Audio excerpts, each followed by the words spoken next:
হাতী আহি ঘৰ ঘোঁৱালি ঘৰ চব মানুহ থকা ঘৰ ভাঙি নিশাটোৰ ভিতৰত 60-70টা জেগা লোকচান কৰি থৈ গুচি যায়।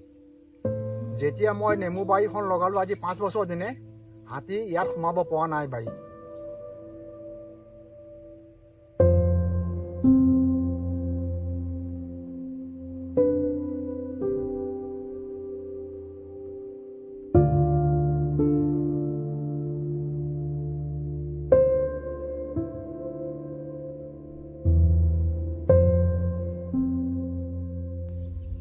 নেমু মানে কি হাতী মানে প্ৰটেকশ্যনৰ কাৰণে নেমু ৰোৱা হয়।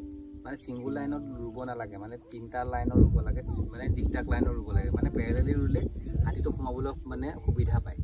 এইটো লাইনতো হৈ যাব, কিন্তু হ'লে অলপ সময় ল'ব। মানে 3টা লাইনত এটা নিৰ্দিষ্ট গেপৰ ৰুব লাগে।